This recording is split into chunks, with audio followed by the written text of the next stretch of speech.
एक आधुनिक उत्पादनाची जोड त्याला द्यावी लागणार आहे, यासाठी आजचा कार्यक्रम होतो.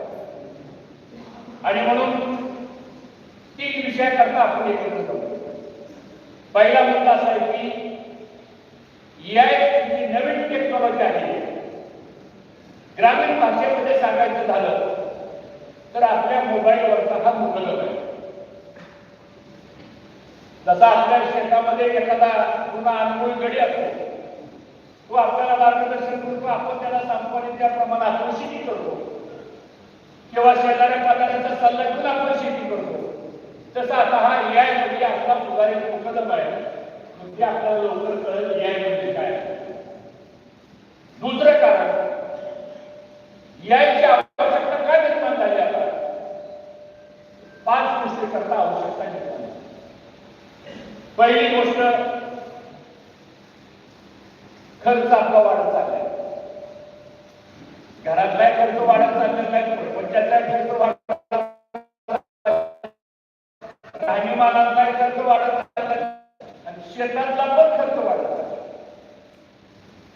एका बाजूला वाढता खर्च आणि दुसऱ्या बाजूला मर्यादित उत्पन्न.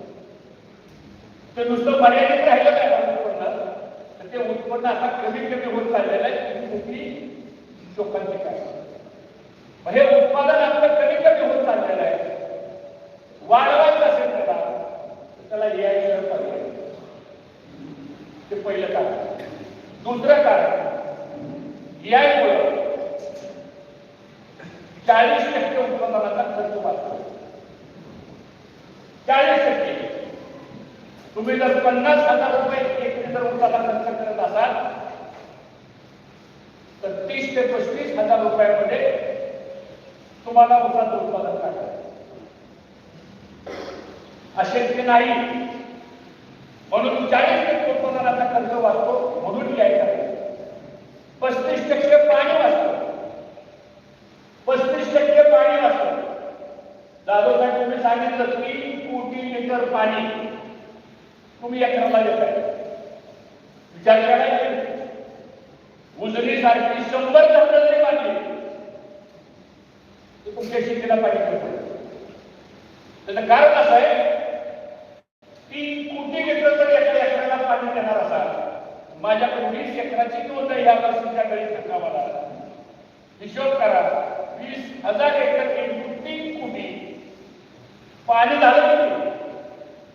आणि पाणी आणणार कोण, देणार कोण, याचा विचार तुम्हाला मला करावा लागेल. आणि म्हणून 72 लाख लिटर मध्ये 1 एकराचं उत्पादन 100 टनाच्या पुढे येऊ शकतं. ही एआयची टेक्नॉलॉजी. किती लिटर मध्ये? 72 लाख लिटर पाणी. विचार करा, अवघड नाही. तिसरा मुद्दा, तुमचा